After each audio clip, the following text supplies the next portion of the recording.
You're listening to a Weeby Geeks Network podcast. It's Pro Wrestling Cast. Shut up! My time has come, and that's the bottom line. With your hosts, Aljon and Steven. I've been the best ever since day one when I walked into this company. It's Pro Wrestling Cast, a weekly look into the world of professional wrestling. I'm gonna reach out right now. I want you at home to know my hand is touching your hand. Follow us on Facebook at Pro Wrestling Cast and on Twitter at PWrestlingCast. I always try to do what's best for business. Have a question or just want to comment? Leave us a voicemail at 615-9339-PWC. That's 615-9339-792. Or how about a Y2J telling you to shut the hell up? And now, Pro Wrestling Cast. Hogan, we got it for you.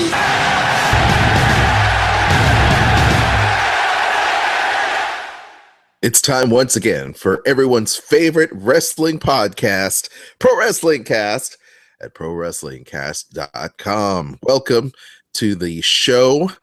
Once again, I am lifelong wrestling fan. My name's Aljon Go, alongside our heel commentator, wrestling historian, the man with the glove of injustice, Mr. Stephen Anthony. Hello, sir. Lifelong wrestling fan and lifelong heel. All of my Heel for life. For that's what life. it's all about. Honestly, We appreciate it. Yes, that's all right. Actually, well, okay. I won't give you any heat over the whole heel thing. Controversial sometimes. Last week, I had a little bit of a rant, and I'll simply say this: it's really great that everyone has a way to express themselves. I try not to shut anybody down whatsoever. I will say this though. Once again, maybe I'm the heel.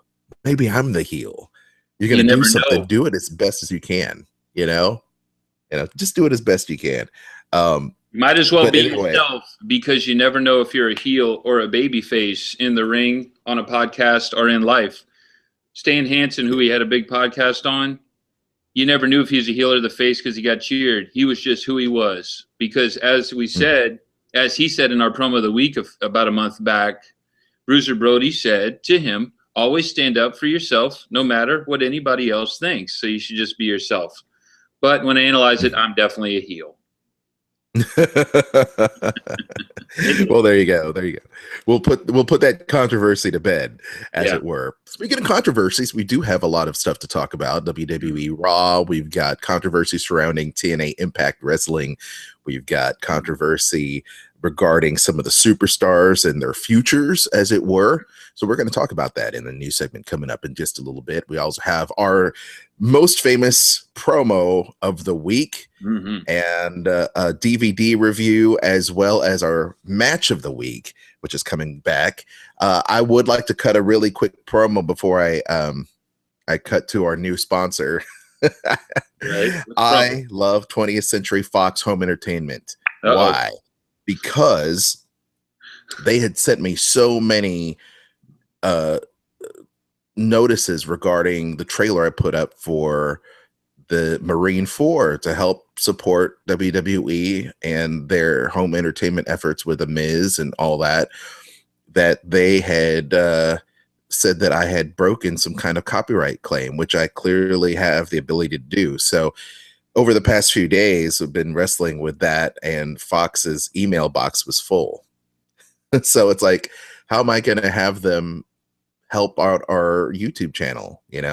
But YouTube has sent a request on my behalf, which is really nice of them, because I was thinking they were going to be the heels for the longest time. So now the heel is Fox Home Entertainment. I really want to help support your direct-to-DVD and direct-to-home video market. So hopefully we can take care of all that and just move on from there. I've been doing this a long time, and I just want to help promote people. That's all I want to do. I know.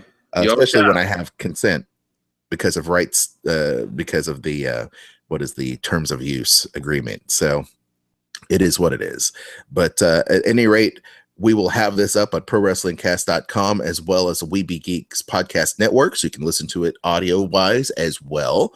And before we get into the news, really quick, don't forget, there's a lot of stuff going on in the world, and we do appreciate you taking the time to not only download the show as well, but to shop using ProWrestlingCast.com. We have links to Rick's Comic City. We've got links to Amazon, which is very important. Every little bit helps. When you click on that link and you shop with our Amazon link, every little bit helps in order for us to upgrade stuff and pay for the .com and all this stuff. And it doesn't cost you any more money.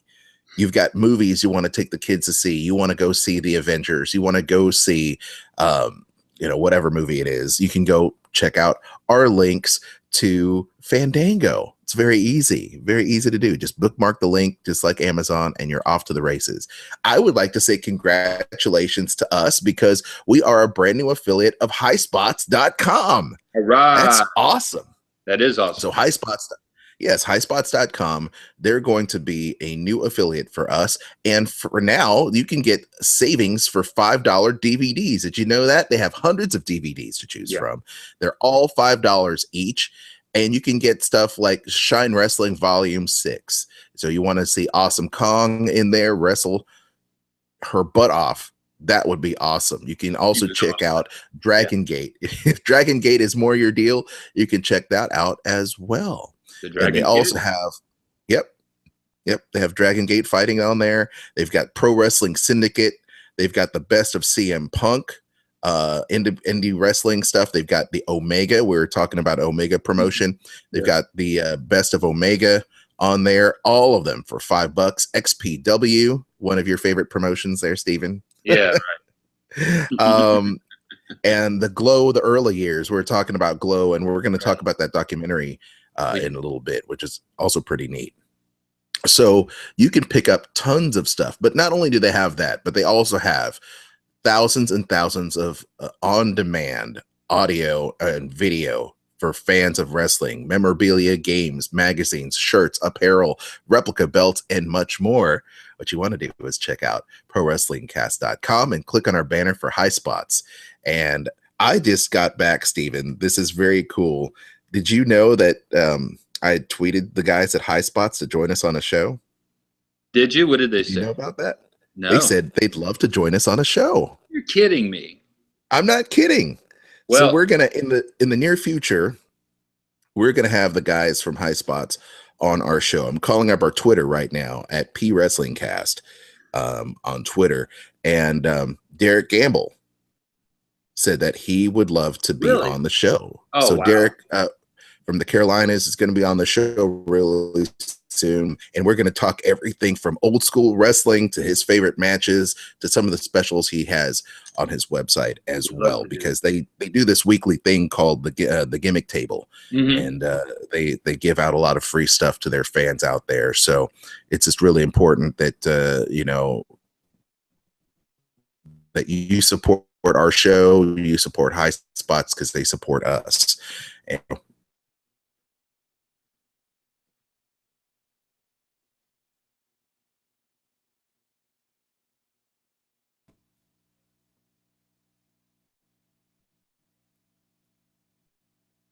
there you go, Steven. Hey, here I am. You all right? Yeah, I'm okay. I was drinking a lot. No, I just had to break up in the audio a little bit. What was the last thing you said? Oh, I said, that's pretty cool, right? The guys from Highspots coming on the show. And then I didn't say anything for 5 minutes. That's important. Yeah. That's pretty much it. I would like to say it's okay to bring some of these things up when we have our, pre-show discussion, but that's okay. Because I honestly did not know that. Surprise you. What a surprise. And also, that was a UHF shout out, the movie UHF. I love UHF. Great. Know, Weird Al Yankovic. Yeah, absolutely awesome. And I would also like to say Highspots did the best shoot interview I've ever purchased. And I bought the 4-disc version when it first came out. And I also bought the 3-disc version later for some strange reason of the Ric Flair shoot that they did in 2008. It's an excellent shoot interview, very telling about so much information throughout his life and career. I know it's a bit controversial what happened with them later on. We probably won't get into that with them, but that is definitely the best shoot interview I've seen in all of the different, and no offense to anyone out there, Kayfabe Commentaries is awesome, RF Video, everybody has awesome stuff. But that is the big daddy to get was Ric Flair right after he had his retirement match, maybe 6 months after it. And I remember watching I think it was 11 hours at the time, and the 3-disc version is 8 hours, chock full of information and all kind of wonderful things. NWA information, WCW during the Nitro, the dark era, even with Bischoff, Russo later on, and the, post the 2004, 5, 6, 7, 8 kind of era that Flair was involved in, which actually ended up being a jump for them in popularity once again. So he has all kind of information. He knows about everybody. He's wrestled everybody. That's been great. So it's Highspots, highly recommended. Awesome website. I've purchased tons of stuff from them over the years. And they ship pretty fast too compared to other companies. Just saying. Nice, very good. Oh, there you go. You've got the endorsement there of Mr. Stephen Anthony, your heel commentator. So he went face for just a brief moment, and now he's going to turn back heel. Yes. Let's go ahead and launch into the news. All right. In wrestling news, Mr. Stephen Anthony. I guess you've got a lot of stuff, and because of what's going on, typically we're trying to do the show on Tuesdays now, but that wasn't the case this past week, or we're going to try to do the show during the week, but that wasn't the case. Right. Let's go ahead and launch into a whole megaton of news. Where did you want to start this week? I think the biggest news to me, is that Daniel Bryan has been sent home from Europe. And I think there might be more or less to this than we're seeing, but to send somebody home from a tour is very odd for them. When they go on these European tours, I hear from all the guys that this is one of the most difficult things they do. Travel's a little bit different in Europe. They don't have the fantastic systems of travel like we do in the US. You travel all the time, and I'm sure you've traveled in Europe too. And that things can get, interesting in different countries. And it's a real rugged tour, and they take it real seriously to hit those foreign markets, and they actually sent him home. There's a bigger, broader thing to all of this. The question is this: will Daniel Bryan be able to continue wrestling? Is Daniel Bryan going to be like Mick Foley, or is he going to be like Rey Mysterio Jr.? Daniel Bryan had a match with Luke Harper. It was about a month and a half ago. Okay. They had a 3 or 4 minute match. He did a dragon suplex, or he took a dragon suplex right on his head, just like they're in Kurikan Hall. And I'm just sitting there, and I think a lot of people thought this, like, what are you doing? Why would you take such a brutal Dr. Death Steve Williams looking suplex in a short TV match with a pretty stiff wrestler like Luke Harper? And that happened. This guy has a bad arm. He barely got that arm fixed. He went to doctor after doctor, and he didn't get it fixed till he went to this one specific doctor. It took them several months. And I said this on my WrestleMania Roundtable talk, and everybody disagreed with me, which is fine. But I think I'm right about this. They don't push him hard, not just because he's short or a vanilla midget or looks weird. They don't push him hard now because at any moment, his ass could be off for 6 to 9 months. They put the title on him. He was gone for almost a year. They don't like that.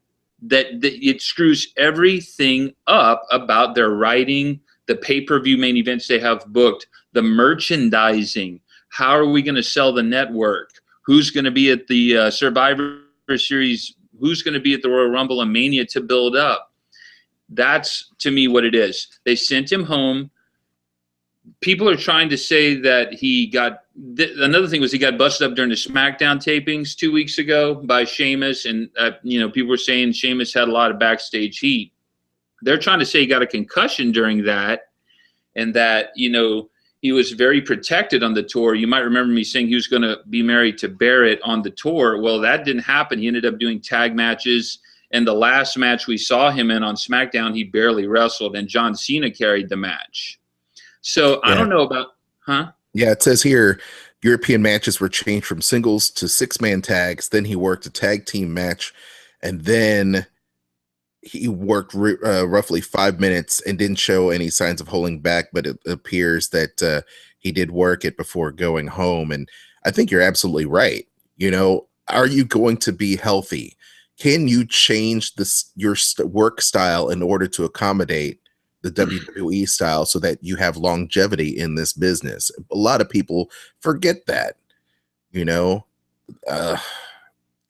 I feel sorry for Daniel Bryan, but you have to be able to change in order to accommodate, your longevity in this business. He is a bright flame that could burn out quickly if he's not careful. He may be burning out. He's reminding me of Mick Foley more than Rey Mysterio. Rey Mysterio blew his knee out in 2008. He had a bad run with WCW with some bad bookers. He did some independent shows. He came to WWE. His style was totally different by 2003. He became world champion in about 3 years. He became world champion very similar to the way that Daniel Bryan did, which is sort of like the crowd sort of wanted it. They felt sympathetic towards Mysterio because of Guerrero. Bryan, they felt sympathetic towards his push. They put the belt on him begrudgingly, but had him not really tippy-top guy. Mysterio still had issues. He had to take a lot of time off to heal, And Bryan took a lot of time off too, but he went right back to that Bryan Danielson sort of style. They just don't like that. Now people say, well, I love that Ring of Honor style, the 50-minute long Bryan Danielson matches with Kenta and Samoa Joe three-way and all that stuff that they've and Loki. He had amazing matches with Loki in Ring of Honor. Look, I know that, but these guys do 20 shows a month sometimes. You can't that's just how it is. It's a different vehicle, and that's why it's a cartoony, more base show. He showed a lot of incredible ability at becoming a promo artist, especially by the time he got with Kane. A terrific heel, a comedic heel, a funny guy. He did angles with girls and relationships he didn't even look dumb in when people usually do. He has all of the ability to do that. But when he changed, he came back to a flying body press instead of a top rope drop kick. He went right back to doing the drop kick after a week. Why? Because the crowd wanted it. The crowd is going to kill him. He needs to stop listening to the crowd. The crowd is going to kill his ass. Mick Foley wouldn't stop, and he had to retire. He took the Hell in the Cell bump. He won the world title a couple of months later, and he was gone the following spring. He did a retirement match early 2000, and he really did sort of retire after that. He did one match every few years, and then garbage matches ever that. He was never the same. Bryan is at the crossroads right now. Make the decision. We know you're the American Dragon. We know that you're Bryan Danielson, who had the matches with Nigel McGuinness that blew us all away. But the fact of the matter is Nigel doesn't wrestle anymore. He's a commentator for a reason. He has to completely change his style. He has to do it. Now, what do you think they're going to do with the IC belt? With all that being said, is he going to just job it out? So I think he's going to have to go out in a blaze of glory. Someone's going to have to attack him, utilize weapons, and at the end of the night, it's going to be a clean and clear, decisive victory, but in a way where he still looks to maintain his babyfaceness, right? Well, look, his babyface stature, and the heel is going to have to go over huge. But this screws everything up. For months, they built up the dual belt on the road thing. Heel champ Rollins, Cena with the belt, Bryan with the belt as baby faces. We're okay for the house shows. This screws all of that up. Now you got to put the belt on Sheamus, which would probably be or Ziggler. Actually, the best person would be Ambrose. Okay, we're gonna have to bring down our best choice. We're gonna have to maybe switch to go very low video. If you're not already there, we're gonna have to do this segment again. I'll have to edit it. It's okay because it's very choppy. So we're gonna take it again.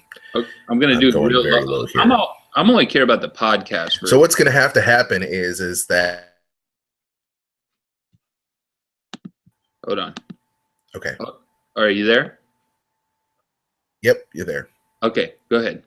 What's gonna have to happen? So what's gonna have to happen is the fact that Daniel Bryan is going to have his ass handed to him and get totally beat down. Somebody's going to have to come up. Weapons are going to have to be involved, and it's going to be something where he's going to have to still remain face. A heel will have to come up, or the other situation is he is in a title situation with, let's say, a Dolph Ziggler or something like that, and a heel comes up and totally botches it so that, you know, Ziggler gets the win. Daniel Bryan gets screwed out of it somehow so that everyone still remains whole. It sets up the next program for Dolph Ziggler. Daniel Bryan gets a chance to rest. I think that'll probably be the best way to handle it, so that, you know, Daniel Bryan's heat still remains good, and that it fires up the heel, so that the heel gets a lot of bad reaction going in to a program where Dolph Ziggler gets to take the mantle up, you know, in very much the same way they did the triple threat main event at WrestleMania, you know, where people can still come out whole without losing a whole lot of momentum. Yeah. I might do Dean Ambrose as the babyface and Sheamus as the heel. That's if I were the booker, that's your best heat spot. Ambrose is a good guy to replace Bryan as a third or second babyface last fall. So we should just go back to that. The Intercontinental title picture started with Barrett feuding with Ambrose, if you recall, you know. So maybe they just need to go with Dean Ambrose. And they obviously want to push Sheamus, but I'm assuming Sheamus has heat for screwing everything up for them by being overly stiff. But you got to blame Bryan in a sense too for, I don't know. This is what I mean. Screw up situation. Yep. Yeah. Once again, that's what needs to happen. Something needs to happen, and this is what happens when people come in with a lot of piss and vinegar. Right. You know, and you know, everyone's safety really has to come first. But then the wrestlers, once again, too, like you said, have to take ownership of what they're doing to themselves in the ring. You know, these guys can work. There's no doubt about it. Right. So I'm not going to try to get all Mark about it. The most important thing, I think, in all of this is that the fans want you more than in the entertainment aspect, and for you to be there and for you to be healthy more than anything. I believe, and I believe that, because I mean, you know, Lord knows Edge put himself on the line so many times, and now look at where Edge is. You know, he could have been a Paraguayo and Junior in a heartbeat. You know, so it's really important that the wrestlers do take care of themselves. Moving on to the next topic of debate, where shall we go next? Should we continue to go with WWE? Well, talking pictures here. So let's go ahead and continue on with WWE. Before we break down Raw, I just wanted to make a quick mention that it looks like Bobby the Brain Heenan's surgery went well. Oh, good. Which is really good. So Bobby Heenan, wish for good vibes and a speedy recovery. Really quick, this was reported a few days ago that Jey Uso did undergo successful shoulder surgery from from his WrestleMania incident, which of That's course not true. What's that? That's not true. He was injured long before that, but they had to you're right. It that way. You're right. Yeah, it was that way though. Yeah, it was an anterior shoulder dislocation on the left arm, which Dr. Stephen D'Aquino said that the steps were taken to tighten his rotator cuff, and he'll be out for 6 months, which is interesting. It'll lead us to our next segment when we talk about Naomi and WWE Raw. Right. Well, rotator cuff surgery is completely brutal to recover from. I've known some people that have had it, and I've heard wrestlers talk about it, and that is a tough one to come back from. So let's pray for him, man. That's tough. But they'll come back and win their titles back. But I think, you know, it might be a good time to put the belts on another babyface team, perhaps. Perhaps. It could be time for Lucha Dragons to come up and really be a true NXT story. Cool, you know, and that's my, you know, I'm not going to say it's going to go to primetime players. We're going to talk about that later. I know, right? So Mick Foley. Speaking of Mick Foley, Ms. Foley's baby boy, his show is coming to WWE Network, and I think this should be really, really cool. So this is going to be held at Full Sail, And so you're going to see Mick Foley's one-man show be taped for a network special. What do you think about that? Well, Mick Foley's got a pretty interesting comedy show that he does. It's basically, to me, it's kind of like the Mick Foley that I knew from that first book he wrote, which was so great. In a sense, it's him talking kind of like that to the audience. He has a good rapport with the audience. He doesn't draw like thousands of people to these shows, but he draws like a comedian would to a show. And he's had, it's a good, like we were saying with Bryan, he had to figure something else out to do eventually. And, it should be really interesting. They're very hot and cold with Foley. I was saying that in my Raw review, my blog Raw review, because I don't know, it's like weekly with him. So I guess they're hot with him now instead of cold. But, I will enjoy watching that. There's some of their programming at times can get a bit, reality TV show from MTV looking or something to me. And he brings a uniqueness to the brand and is not really at all afraid to talk about the things that he finds interesting. So I think that's a great addition to the show and a good way to use Mick Foley. And I assume we'll see a really cool show. I just want to see how long it lasts, and because of his relationship issues with Vince are very odd. They remind me of Jim Ross's relationship with him, which is kind of fractured at times. Yeah, it's a married couple. It's an old married couple. It really is. So it'll be interesting to see that special. I'm really looking forward to seeing these shows. And I think when it comes to the WWE Network, obviously new content is always going to be very good. I can't wait for new content. And this is going to be a low budget type of situation where they can get a lot of mileage from. And I don't understand them plunking so much money in all of these other shows when all we want is, we want shoot interviews. We want to get, into the mind of these wrestlers and these classic matches with commentary. We want more roundtable discussions with wrestling superstars. That's what we want, WWE Network. Can you not deliver it for us instead of X, Y, and Z? Well, they love it's great that we have these other.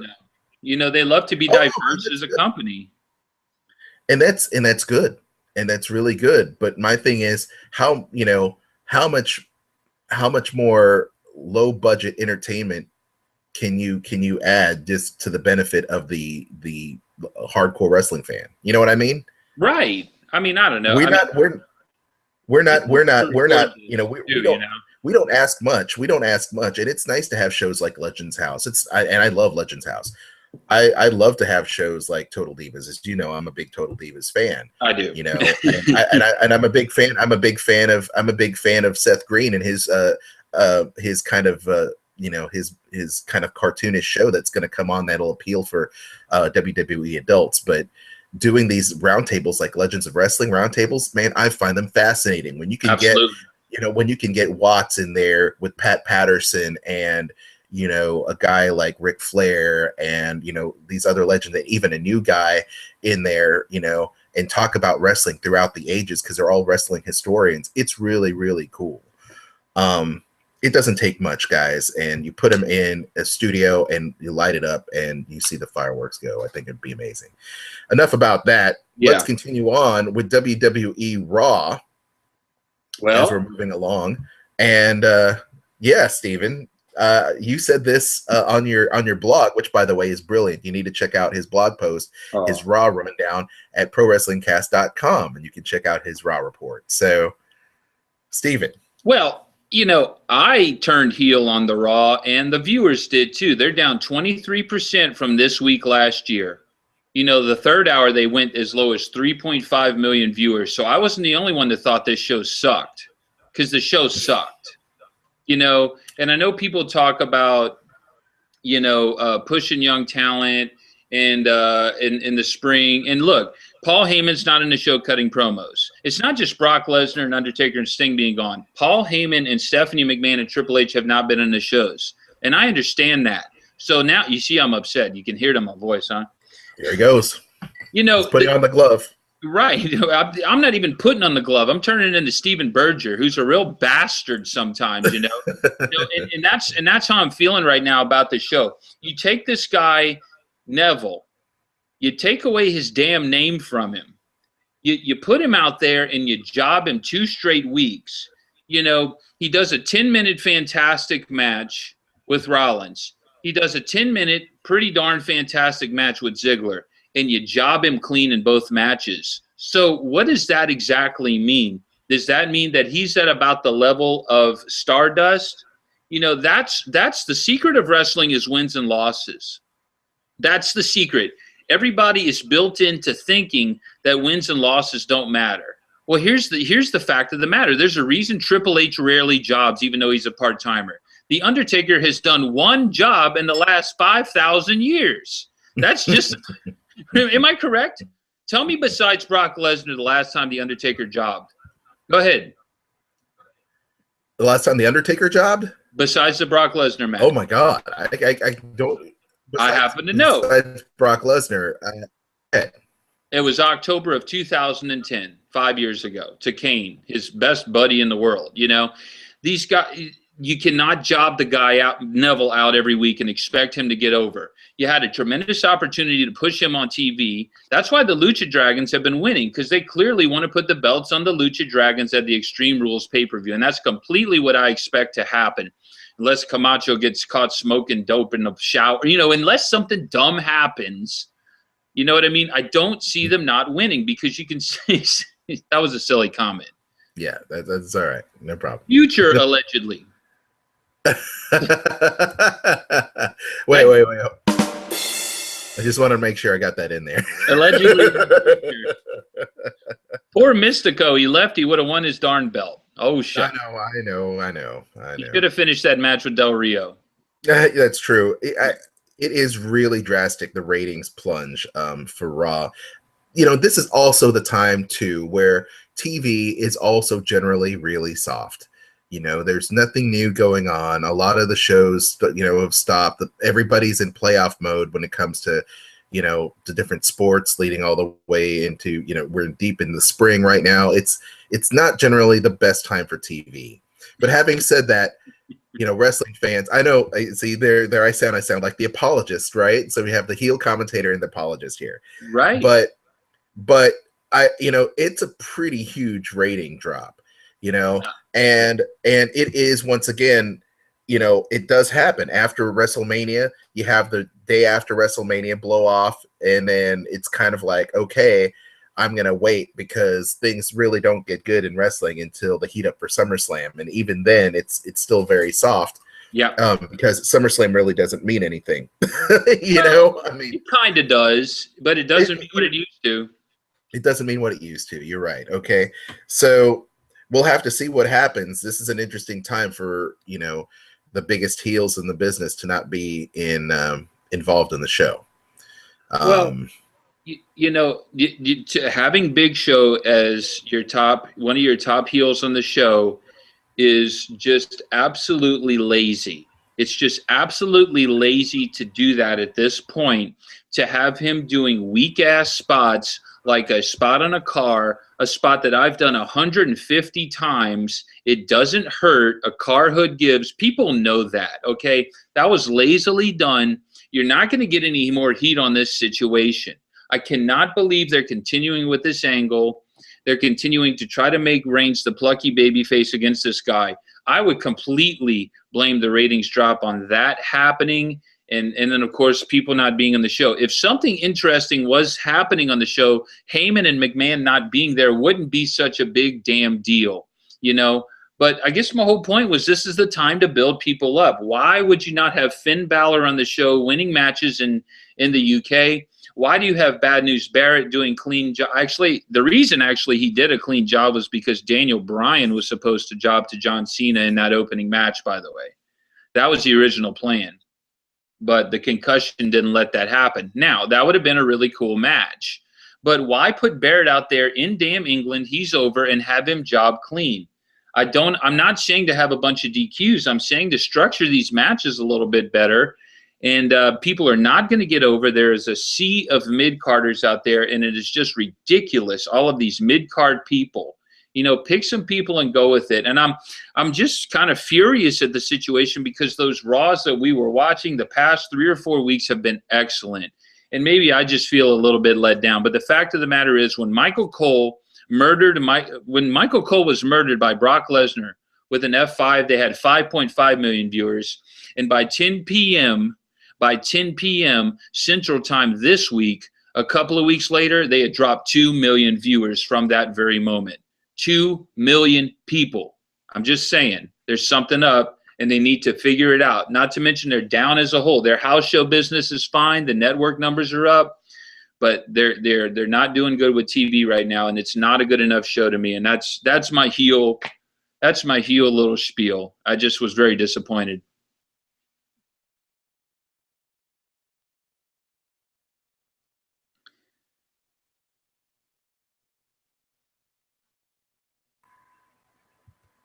Can you hear me now?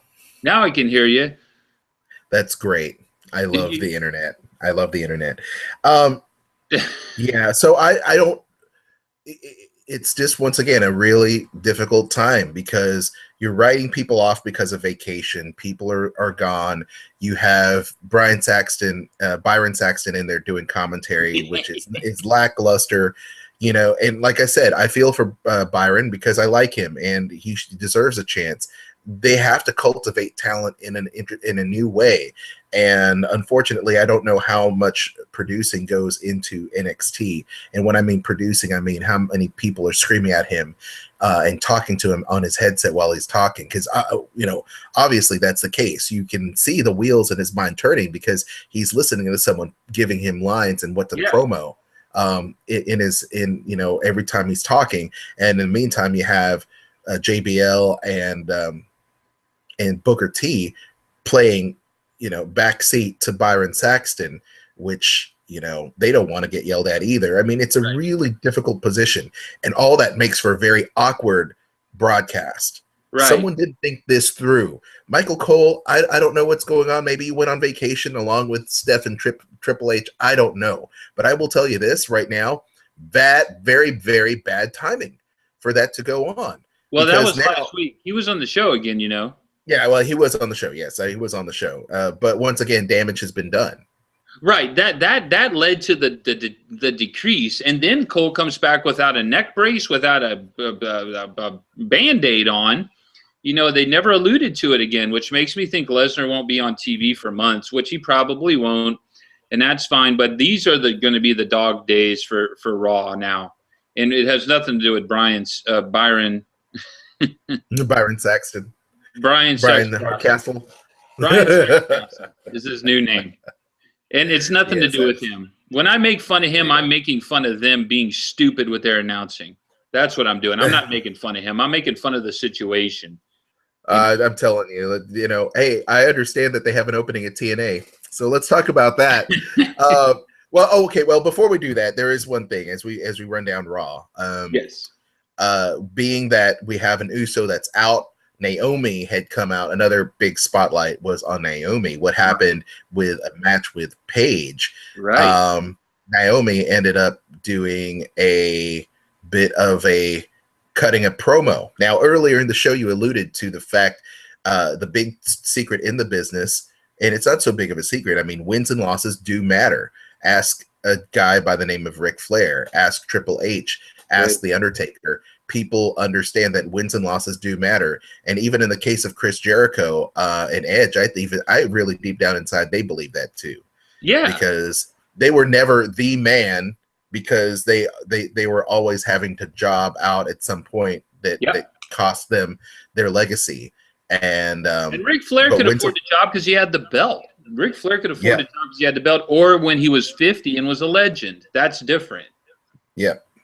And so wins and losses do matter coming up in the game, and so then you have somebody like Naomi, and in this Raw moment, my God, maybe she should be the promo of the week instead of the Warrior, because we're gonna talk about the Warrior here. But wow, what a great promo she cut. My God, wins and losses do matter.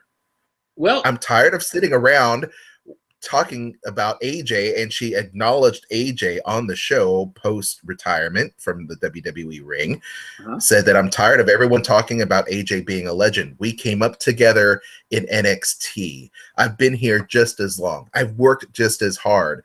Wins and losses, people think that wins and losses don't matter over here. Well, they do. What do I have to do in order to get my title shot? Well, first of all, AJ, left them in a lurch, and I knew she did because she would have never taken the victory at WrestleMania. So she's such a mark, to be honest, that she gets her victory and then she leaves because she wanted to win. When she left, they were going to turn her heel. Obviously, she was going to be the one that turned heel in that situation. She left. Naomi gets the spot. Now, look, can you bring up someone from NXT and make her a heel? Probably so. But, if you want to give it a shot with her, go ahead and do it. I'm not a huge fan of hers, but they have no choice. It's the same thing like with replacing Bryan. You have to put someone into that spot. And you know what? She probably deserves a shot right now. So, let's see if she can do something good. I think her wrestling, I'm not a huge fan of it at some points, but, she's not that she's a lot worse than AJ at certain points had been.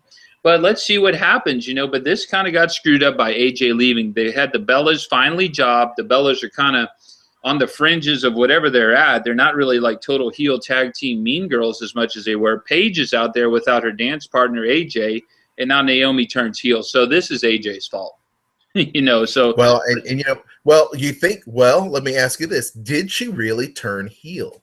Is my question. We also it all comes back full circle. Be yourself. You were talking about Stan Hansen. Being yourself.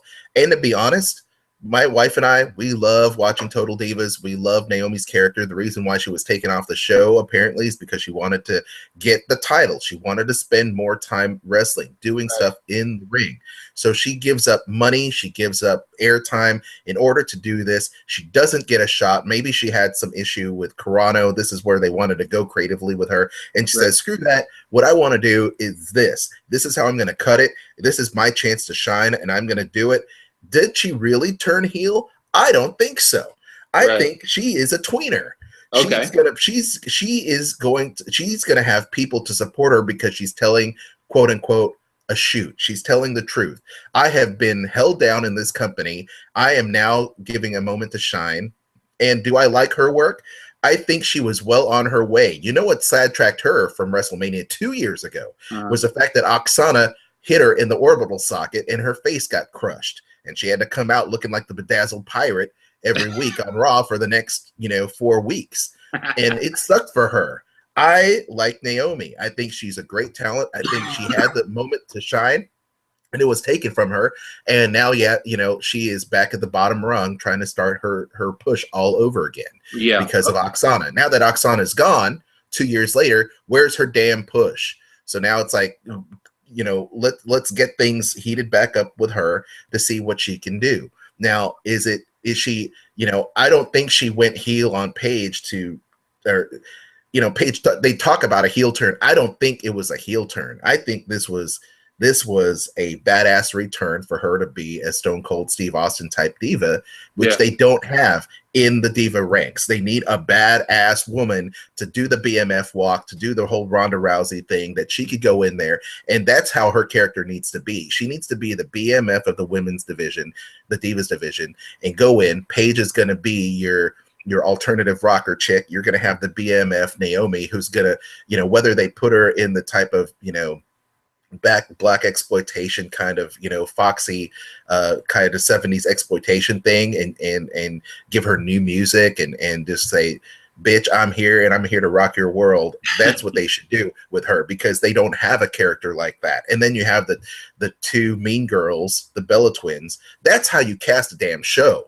Right. Give her a damn character. She is the BMF. So bring Naomi up there like that. She got new ring gear. She's not wearing the Usos stuff to the ring. She has, the black leather cat suit. Give her a freaking chance. That's my promo for this week. Well, is that you won me over, I gotta admit. Yeah, I mean, it makes complete sense. So, I think that her promo was great. It does matter. It does matter into the eyes of the fans. Why are you there competing anyway? For prestige, for money, for fame, for glory, to prove that you are the best in this business. And you have John Cena saying it. You have people like Seth Rollins that protect their title at all costs. You have someone like Daniel Bryan, who is a fighting champion. You need to have one in the Divas division to bring up that title. We're not even talking about the tag team titles yet. So, that's how I feel that they need to bring it up. Will they do it? Who knows? Creative better get their thinking caps on, because this last minute shuffling the deck, bullshit is stupid. Cast your characters properly, give them a proper role, and understand that those people need to be protected. Those people don't need a job every single week. Character debuts matter. Wins and losses matter into the eyes of the fans. And if you don't win, you're going to be a jabroni. That's plain and simple. You're a jabroni. J-Brone. You're going to be like the Iron Sheik. You're going to be, Iron Sheik is going to call you. No, you won't be like the Iron. You won't be like the Iron Sheik. You're the Iron Sheik. What I meant to say is the Iron Sheik is going to call you a jabroni. Right. He's going to make you humble in the back room and put you in the camel clutch, and he will tie your ass in knots. Well, let's hope that's all it is. He will stretch you and make you humble. I hope that's how he makes us humble, and not that other thing I've heard him bring up before. Well, that's why I'm trying to keep it PG-13 for this show. Hey, well, let me just tell you from experience, that can really hurt. Brickhouse Brad will tell you all about that. The Iron Sheik's a good heel. That's what I meant to say. Well, I didn't mean that. There you go. Well, there you go. That's my promo of the week. That was excellent.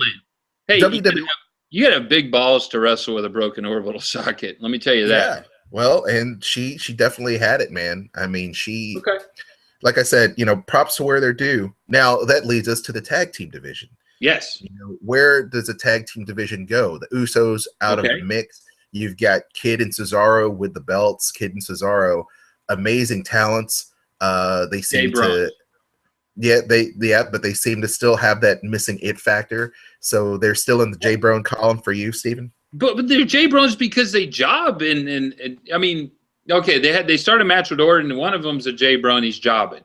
Now they both get in the match. Now they both job to Orton in his RKO and all this. And didn't they job the week before? I mean, I don't know. They obviously gave up on whatever they were trying to do with them and are positioning Lucha Dragons to take the belts, because and I don't see anybody else that could take the belts anyway.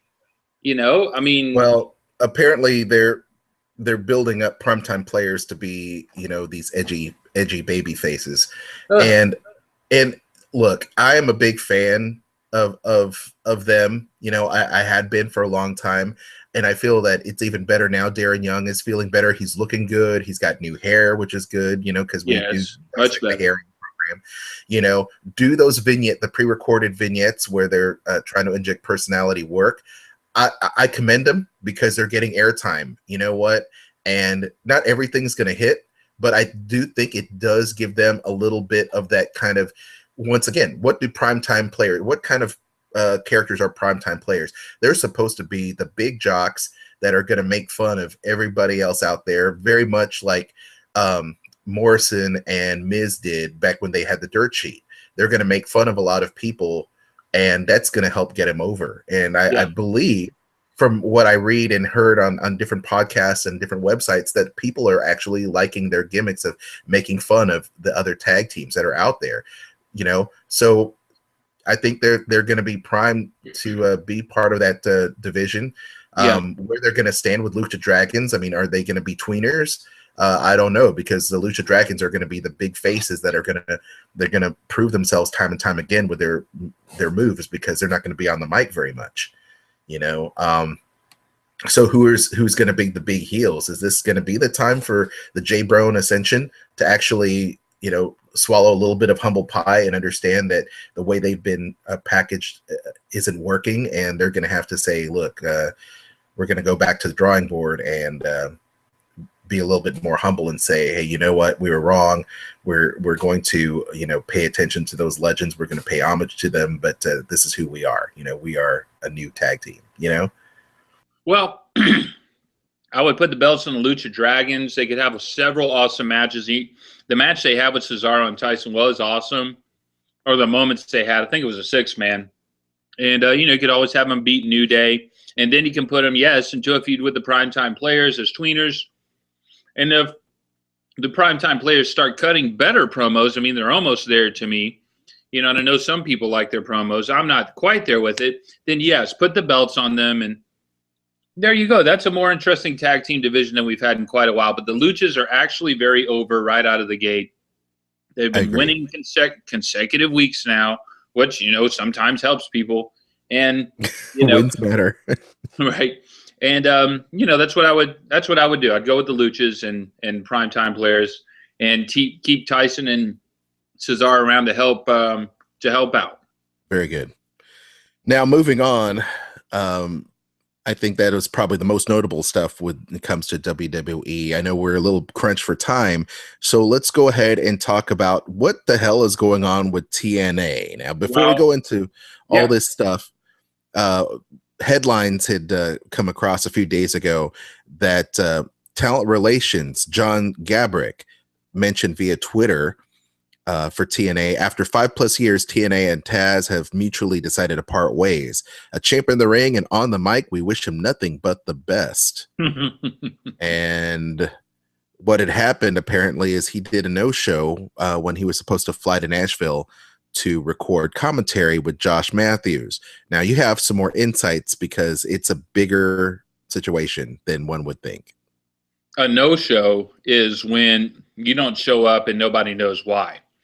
It's kind of like going to your job and you didn't call in sick, you just didn't show up. They knew why he wasn't there. They weren't paying him. And if you read the sporting news online, they'll tell you about a lot of other people that haven't been paid. Production, and I'm quoting The Observer, who's quoting sporting news, Brian Fritz. Brian Fritz, a great wrestling podcaster in his own right. Absolutely. And Brian says, the production workers are still owed money from the one-night-only tapings. That would have been around Valentine's Day weekend, okay? They haven't been paid for the recent set of tapings. The same production team. One production team member was told by the company the checks were cut on the 3rd, but as of the 17th yesterday, he had not received them yet. And that is 2 weeks if you're good at math. That means to me that they're lying to people because they don't have the money. So it's almost like in ECW, they weren't paying the wrestlers because the wrestlers were the production people. Stevie Richards used to help out. Obviously, later on, the Dudleys and Little Guido had all these jobs behind the scenes. Tommy Dreamer did almost everything. They were the production team. Well, now they have actual production people. They're not paying them. Josh Eldridge, he's the content manager for their digital social media, and he does a fantastic job, by the way, to make this silly company actually look pretty good on social media. All these things he's tried to do. And he gave his 2 weeks notice. He's like, well, I'll see you later, and there had been a similar issue with late payment last year. They had a big kind of almost a walkout, a joint walkout with each other, and they paid them. So I don't know what's going on. It sounds like they're paying the wrestlers that have the contracts. Manic and Matt Hardy went on the internet and said, hey, look at all the checks I got. Hey, that's cool. That's cool. You guys are getting paid. And you're defending the company. And Manic said, it's not like ECW, so don't worry. Yeah, it's not like ECW, Manic. You know why, buddy? Because ECW used to draw 4,000 or 5,000 people, and then they shut down. You guys are drawing 400 to 600, 800. And it's the same exact thing. So I'm extremely worried that this company is close to folding. When you cannot pay people, you have a tremendous, tremendous problem. I have worked for companies. We have both worked for companies. I'm talking about me and my wife, where people didn't have the ability to pay us on time. And immediately at that point, you knew something was wrong. And eventually you knew that they were going to probably fold, and you should probably get out of the situation, and that's just a hard fact of life. And I'm only bringing up that point, and I'm only speculating this because I don't want to see TNA go away. But when you don't pay people, something is wrong. And and I understand as a business person, you're trying to stay afloat. You're trying to stay afloat because people depend on you. But there has to be a point where you say, enough is enough. If I can't pay people who work for me, people don't care what the reason is. They just want to get paid, because they want to take another job if they don't, and I think that's what's starting to happen. And it's unfortunate, and I understand Manic. I didn't mean to get so whatever just now about his comment on Twitter, but buddy, it ain't the same as ECW, because ECW was drawing a lot more money to house shows and pay-per-view revenue than this. So this is a very dire situation to me. This looks really bad, I don't know. Does. Yeah. But who knows? I mean, it does. It's not a very good sign. And the fact that they still hadn't paid, I think, some of the UK crew is not good. I mean, it's just, what are you going to do? And they had great houses there, but the production is through the roof. I mean, you can imagine, flying all the talent and all the production crew there.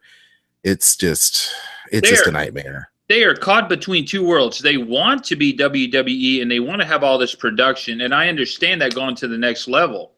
But they're making less money. When you have a business, you put money into it and then you have a gross. And then you have a profit. They're not getting that. They're not getting that concept. They're trying to be big league. They have a minor league draw.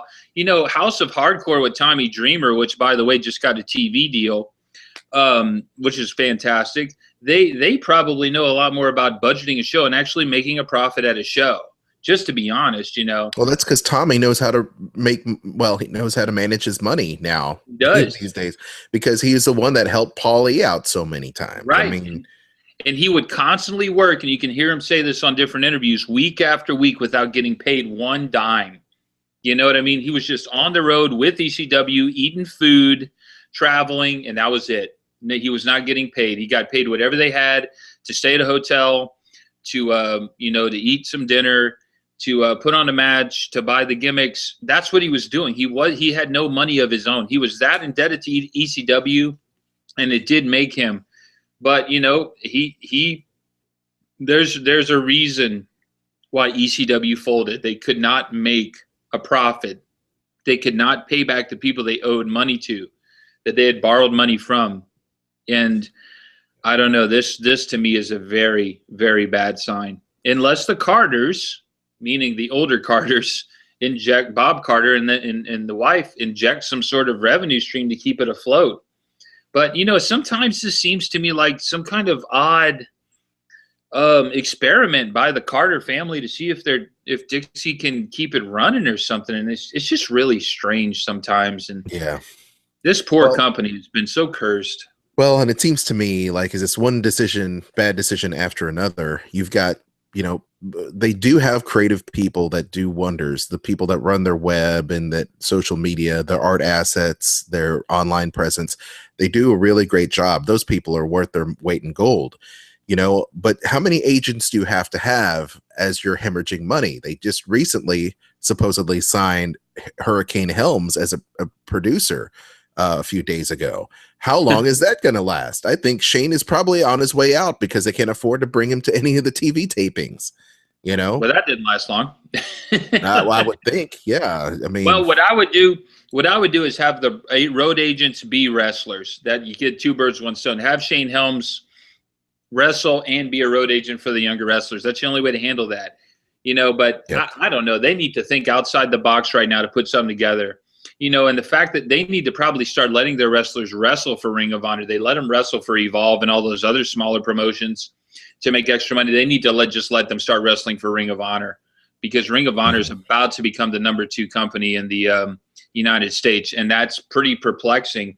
Being that I watched their show the other day, I was trying to watch this excellent Briscoe Samoa Joe match, and their lighting is just awful. The whole theme of today seems this, it's been a tough couple of weeks for wrestling after WrestleMania. It really has.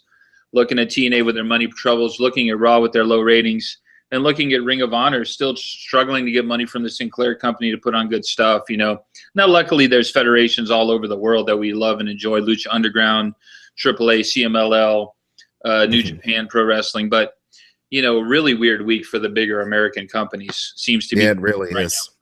It really is. Well, speaking of Ring of Honor, before we move on into, well, really quickly, the Briscoes rejected their offer from the WWE, if you saw that.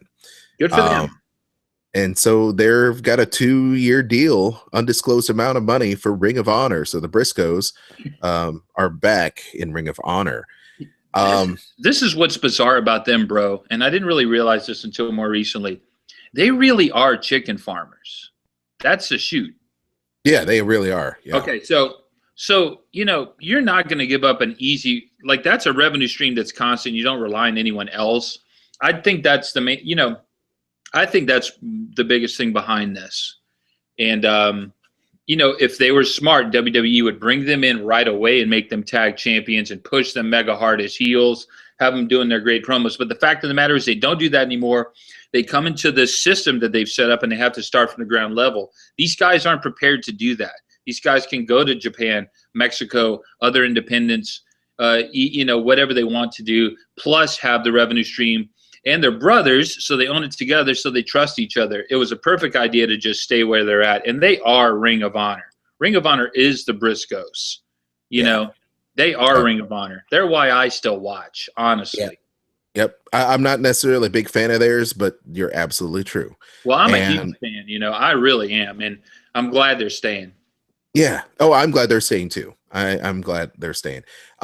Really quick, the Evolve pay-per-view is going on tonight, so you can check out their pay-per-view. It looks like a really good lineup. I'm not going to spend too much time because we've got so much left to cover. Let's move on really quickly. Your thoughts on the New Warrior DVD? Okay, I watched it last night. As you know, I, like you, am always doing something and working, so it's very hard to get even 3 hours at night to watch anything. So I was kind of excited about it. I watched it with my wife. This is a shoot. The very first thing I do when I get a Blu-ray is I watch the bonus ones, you know, bonus features, just to kind of get me warmed up for the big show. I put on the second disc with all the bonus stuff, and it says one of the promos I kind of wanted to watch, which I think it's a Hulk Hogan promo. It's not the airplane one. It's a different one. I'll try to do the voice without scaring you if I can. Go for it. He basically does this. He goes, Hulk Hogan, like that. That's almost what he does. This is the first 5 seconds of me watching the Blu-ray. I put this on. My cat freaks out. He's scared. And I have a pretty badass cat, as you know, Aljon. You've been around him. Yep. He's vicious. And the cat is panicky. The cat panics to the point that my wife picks him up and has to calm him down. That was the first 5 seconds of the whole thing. It literally threw the whole house out of whack, the Warriors promo. I continue on with watching the main feature after that, and now I'm crying. I'm literally tearing up, which I rarely do.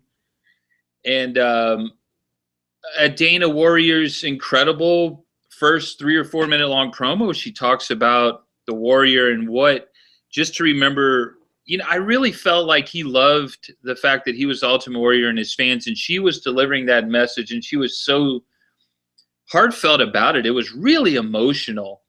That being said, if you've seen we reviewed the Ultimate Collection about a month back on our podcast, and I gave it a good review. The fact of the matter is, they used most of that footage. Every bit of that footage from that Blu-ray is in this one. And then the rest of the footage is the 1 hour special they did literally days on the network, days after Ultimate Warrior passed away. And then they've added some more rare matches. So if you've seen the network special on him that aired last year after WrestleMania, and you've seen this Blu-ray, the Ultimate Collection, you've actually already seen pretty much the entire special. And the matches aren't as good as the ones selected for the Ultimate Collection. If you haven't seen it, it's probably the best damn wrestling DVD you could buy. That's the honest truth. If you've seen the other two, it'll feel like you're sort of seeing some sort of recycled material. So I don't really know how to review it. I was very upset with the company, just to be honest, for, the Warrior has passed away. He can't defend himself. They had a spot on there where Sergeant Slaughter said he held him up for money and gave him $500,000 to do the SummerSlam match in 1991. That is completely false. As a matter of fact, I've seen the pay stub online of that. He received $90,000 for that match, as well as Hulk Hogan, who received $90,000 for that match. Plus, Hogan received an additional $20,000 bonus for whatever reason, I guess for being the champion at the time. So that's a complete falsehood. He was not there to defend himself. Also, the 1996 debacle where he came and went very quickly, they glossed over completely. They went to a TV God, what do you call it when you basically show your wares to all the TV ad people? What do you call that? They went to the one of those upfronts. The trademark kind of. Yeah, it's an upfront TV trade show. Big deal. They told him not to come. I know this from Dave Meltzer and Ultimate Warrior Shoots, so that's why I believe it. I always need 2 or 3 sources to believe anything with these guys because they're working. But basically the story was he went to that show anyway, even they told him not to. And this is in 96. And his thing that he owned the trademark from, Always Believe. Warrior, Always Believe. He had both of these copyrighted. They were his trademarks that he owned. He went to the trade show and it said WWF Always Believe. And that's why he left in 1996. I don't know about any of the other times leaving. I just thought some of the things weren't factual that they should have corrected. They did go into detail about the DVD that burned him in 2005, that really mean DVD. And it seemed Dana Warrior was very expressive about pointing out how that really crushed him and how upset he really was about that. And just to be honest, Aljon, I love doing this podcast with you. I love WWE, but sometimes this company does some really mean stuff to people. And this is one of those times, we talk about, Jim Ross getting fired. We talk about Daniel Bryan not getting pushed, but that Blu-ray was not, that wasn't cool, and there was litigation involved in that. And give it to Vince. They were brave enough to go into that, but they always have their little spin on everything. So I believe that there's still a lot of old school mentality at work when it comes to the McMahons. Yeah. I believe in a lot of the stuff that they're doing, a lot of the community work that they do to make the world a better place, but the better place may be to serve their corporate need. But there is still a little bit of that whole carny attitude and that whole thing about, well, if you screw me, I'm going to screw you even harder, Right. And instead of just being the bigger person, sometimes it seems to me, don't know if this is true or not. And it might be a situation too. If I was in Vince McMahon's position, I may be doing the same thing. But in my own personal life, I've learned to really let cooler heads prevail and just leave it water under the bridge. There's really no reason a person of so much success in their life needs to ever do something to tarnish their own legacy, let alone someone else's. Yes. So, and as a heel in my life, and this personally about me, if something happens with someone that and it's easy to cross the line with me because I'm a South Louisiana boy and I'm hot-headed. But if someone crosses the line with me, and this, I just go away. There's no reason to get upset and keep the fires burning bright. If you go away, it's over. Sometimes people just can't be in the same business together like these guys were.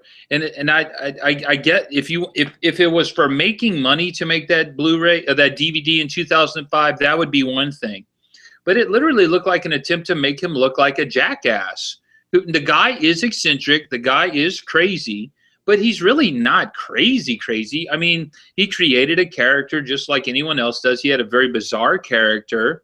He went very deep into it like a method actor. At the same time, this guy's like a hardline conservative Republican that wears a suit. I mean, he's not nuts. He's just eccentric, and they were able to use all that to make him look bad. And, and it's, hey, man, it is what it is. It's a cutthroat business. But if you're not with the company, why bury the guy? So anyway, they were brave enough to an extent to go into that in the Blu-ray. I did enjoy the Blu-ray. I'm being very negative in this review of it. I think I was just caught off guard with my emotions. And, it's an emotional situation. His daughters are all over it. They're absolutely a wonderful family, dealing with the fact that this man isn't there. And this incredible woman, Dana, has to now pick up basically Jim Hellwig or the Warriors' mantle and be the leader of the family and the strong figure for both of them now. And that's what's so touching about it. So maybe I was feeling emotional about that. But if you haven't seen the network special and you just buy Blu-rays, by all means pick it up. It's probably the best documentary I've seen them do, and they've been doing some good ones lately. Heyman, Macho Man. And they did do a good job with it. It is worth buying it, but this material I already saw on it. That's all I'm trying to say. Yeah. So it definitely is a buy if this is new to you. Right. If you've seen the specials on the network, maybe not so much, but I think that's probably the best thing you can say about it. Having said that, let's put this baby to bed. We're going to go ahead and talk about our match of the week. It actually is from the Ultimate Collection. What is our match of the week? We were discussing this earlier, and the obvious choice for an Ultimate Warrior match is Hulk Hogan versus the Ultimate Warrior, but we both agreed when we talked about it beforehand that the Ultimate Warrior against the Macho Man Randy Savage at the following year's WrestleMania VII, is absolutely his best match. Savage is absolutely masterful in this, painting a beautiful picture of two legends with one of their careers ending, the emotion that comes with it, the brilliance of the way it ends with Elizabeth. Bobby Heenan is incredible in this match at announcing, noticing Elizabeth in a very, very subtle bit of work. The subtleties that, we don't see so much anymore with announcers. Heenan pointing out Elizabeth in the audience, the drama of the match. They were completely giving it their all, and it's a fantastic match. And definitely the best of his career, and perhaps one of the 2 or 3 best of Macho Man's, who has had tons of amazing matches throughout his career. Possibly one of the 2 or 3 best of his career. Just a fantastic, beautiful story and great match. All right. Absolutely outstanding. We're going to go ahead and wrap this show up.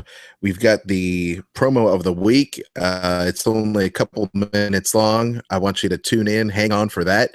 On behalf of the show, of course, I'm Aljon, joined by our wrestling heel commentator and wrestling historian, Mr. Stephen Anthony. You want to get in touch with us, please do. Feel free to hit us up at P Wrestling Cast on Twitter. You can also check us out online on Facebook as well at Pro Wrestling Cast. And this webcast and podcast will be on our website. You can check that out. Thanks to Weeby Geeks Podcast Network for making the audio version available. We are now going to put it on the what is it? The the promo of the week. The promo of the week, which actually has to deal with a oh gosh, what was I going to say? Promo of the week that actually is the Ultimate Warrior. Go figure, right? Get prepared to take a trip and load up the rocket ship with the space juices, because this promo will literally take you as far as you can go. So here's our promo of the week. Promo of the week.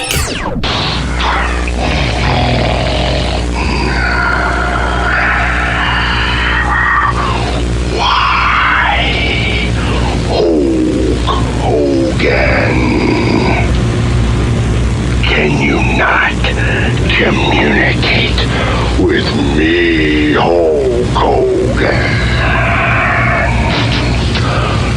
Talk to me, Hulk Hogan, as if you are talking to the God you speak of. Hulk Hogan.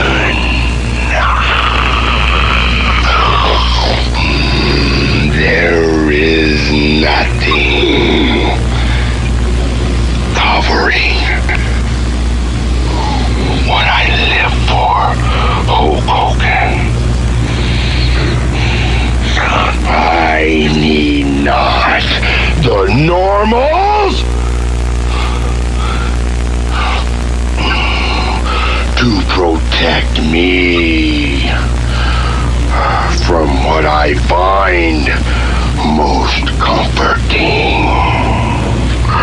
The challenge of pain and the smell of combat Hulk Hogan. I have Hulk Hogan injected you with the minimum dosage of poison from the power of the Ultimate Warrior. But the antibodies of Hulkamania continue to refuse what the poison can do. They turn it away, Hulk Hogan! They turn the poison away, for they feel the dirty, they fear the evil! Hulk Hogan, I am a representation of all you fear. I, Hulk Hogan, want you to be the warrior you say you are. For I can, as the ultimate warrior, accept no less. Give no less to the warriors. Walk with me, Hulk Hogan, to the edge.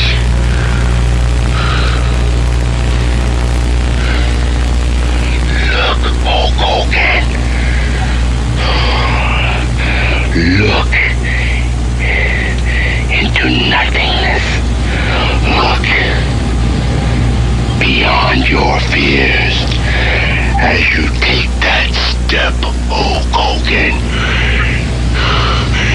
and make the sacrifice so that the power of the ultimate warrior shall live.